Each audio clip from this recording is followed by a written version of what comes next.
Welcome to the International Telecommunication Union. I'm Heather Haywood, head of the ITU Library and Archives.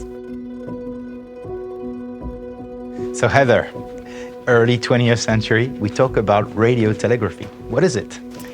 Telegraphy required sending signals by cables, but it's not always practical to have cables everywhere, for example, for ships at sea.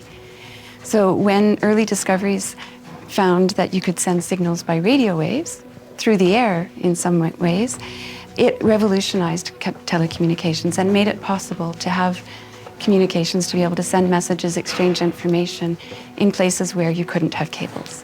So radio telegraphy was the first example of wireless communication.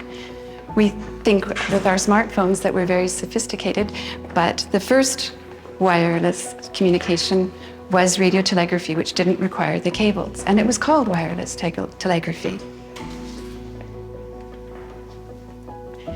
And we had the problem of how to make sure that it would operate efficiently. So once again, it was required to bring people together to discuss the challenges and figure out how to cooperate to have the best use of the new technology. So Heather, let's check what you have in your archives. I'm thinking about a document dating back from 1906. Yes, the first radio telegraph conference was in 1906. By then we have 40 years of regulations for telegraphy, but as we heard, radio telegraphy is without cables, so there are new challenges and new opportunities. And one of the things that maritime nations were very aware of was the possibility of safety at sea, ensuring safety at sea.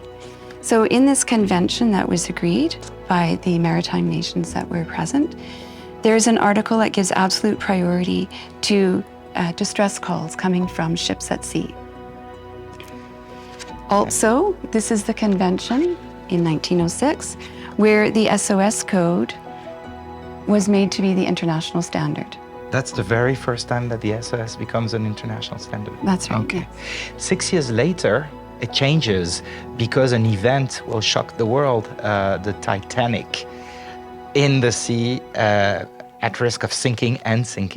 What happens? Yes, I think we all are aware of the story of the Titanic, this great ship that was supposed to be unsinkable. And when it hit its iceberg, there was a radio telegraph operator on board, but when he sent his distress call, first of all, he did not use the SOS code. Secondly, many of the ships in the area either did not have radio telegraphy equipment or they were shut down for the night. And so when the delegates gathered in London for the 1912 Radio Telegraph Conference, which had already been organized ahead of time, the tragedy of the Titanic was uppermost in their minds. And so many of the discussions focused on safety at sea once more and how to improve and strengthen the provisions. It's interesting to see here that article about distress calls has been strengthened so that it is no longer priority for distress calls from ships, but distress calls from any source at all. So we see also that radio telegraphy, the use of radio telegraphy has expanded beyond just maritime communication, but to also cover communications on land as well. And the members are the delegates are very aware of the usefulness of radio telecommunications for safety.